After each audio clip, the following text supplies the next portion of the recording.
Book of Revelation, chapter 7, verses 16 and 17. Yes, sir. They shall hunger no more, neither shall they thirst anymore. Preach, preacher. For God shall wipe away, yes, sir, every tear from their eye. Yes, sir. Get ready for the revolution. Come on. What you say? Come on.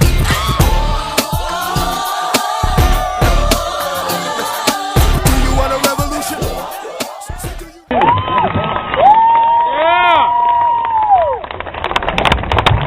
Thank you, Jordan.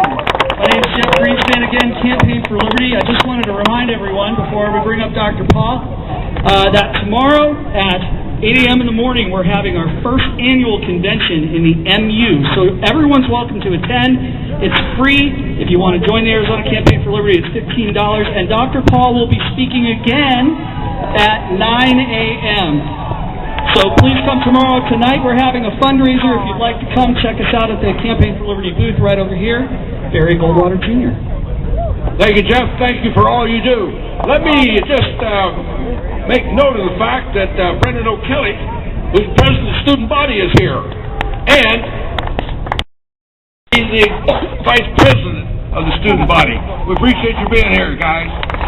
Now, I had the great opportunity of serving with Ron Paul in the United States Congress. And I always watched Ron for his leadership, for his bravery, and for his message. And that's the great thing that I'm attracted to about Ron Paul. He's okay. But he can sure belt it out. And his message is ringing true all across the country, and is particularly attracting a lot of young people because they recognize the future is theirs. And whatever this Congress does with its reckless spending and reckless, out of control regulation on our lives, they're going to have to suffer under. Ron Paul told me once before when he was making a speech, we are not going to give up on America. We are going to live up to America's greatness. Ron Paul is a messenger, and he's so surprised that there's so many people being attracted to the message that he brings. So let's show Ron Paul just how important, how big he is.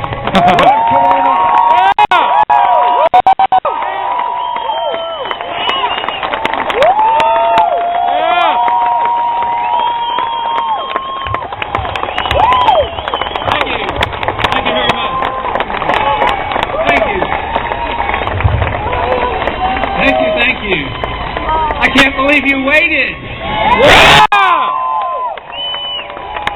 But thank you very much for waiting. It was a very tedious trip, getting up nice and early and having it well planned. But when I got to the airport, they said, well, it'll be 2 hours and a half late. But anyway, it's delightful to see you all. It's a real pleasure to be here.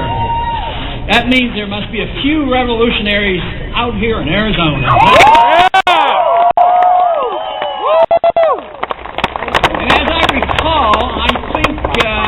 Revolution may have been born here, at least our new revolution. But it is wonderful, and a lot has been going on. You know, I was a bit surprised about how well we all did in the campaign. But what I've really been surprised about has been the momentum after the campaign. And it's been with the young people in the college campuses. That's where I get my most energy, from you who are young and energetic and care about things like coming home with our military and getting rid of the Federal Reserve.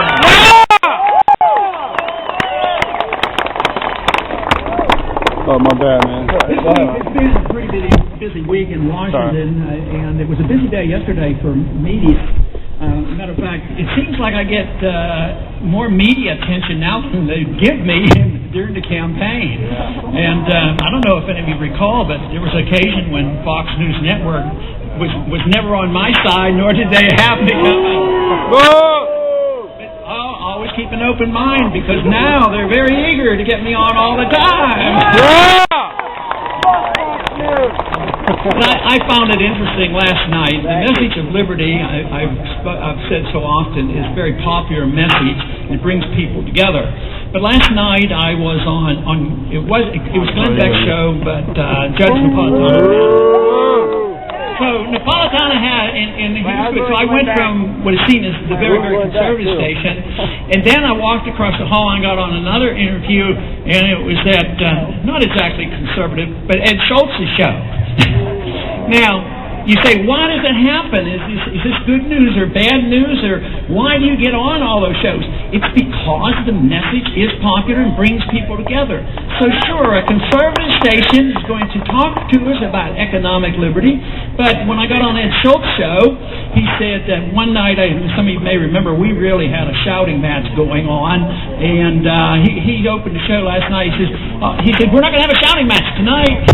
And I said, well, that's good, but it's going to be awfully boring if that's the case. He says, we're not going to have a shouting match because I agree with the issue we're going to talk about. So he was with us with auditing the Fed. Yeah! But not only do you bring conservatives and liberals together for something like auditing Fed, you bring everybody together. You know how many people we have on that bill? 313 in the House. Yeah! You know, we're having good news in the Senate. Another point being made that the individual that introduced the Senate was Bernie Sanders, not exactly a conservative. But quickly, Jim DeMint and others got on it and started working hard over there. But I think 4 of them now have put a hold on the Bernanke hearings, you know. And that includes Jim DeMint and I think Jim Bunning and Vitter and, of course, Bernie Sanders. But Jim DeMint did something a little bit different. When he said, I'm putting a hold on Bernanke's, we cannot have a vote on the House floor because I'm going to put a hold on this, but it can be overridden by 60 votes. But he says, I'm putting it on until we have a vote on 604, which is 1207. Yeah! So the momentum is building. The momentum isn't there. There's not an understanding about exactly what we should do about monetary policy. Of course, I could make a suggestion for a little bit of guidance. Why don't we look to the Constitution and see what we're supposed to do? Yeah! But nevertheless, the attention is being directed in the right place. Not only to Washington, the revolutionary activities today and the Tea Party movement, they're looking to Washington and also to the Federal Reserve for the responsibility for the mess that we're in. We're just trying to get people involved. The Federal Reserve, of course, is an institution created by the Congress, but it's really not a government agency. It's a secret agency. It's a lot worse than being a private agency. And one of the things that they most resist is any attempt to find out what they're doing. That's why they're nearly hysterical now that we've had this legislation passed in the banking bill. Of course, the banking bill is atrocious, and it's sort of ironic. We had a vote on it in the committee, and I voted against it because it was 90% otherwise just really monstrous. But it will go to the floor. The chairman of the banking committee said it will not be taken out. That's not because they feel sorry for me and they want to do me a favor. They know you're available out there telling them what they have to do. Yeah!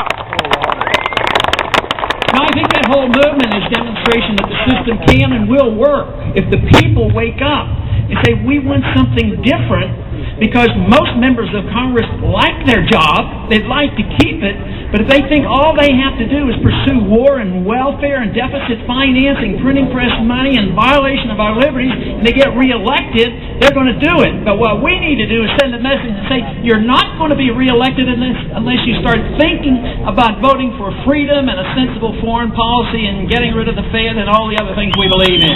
Yeah!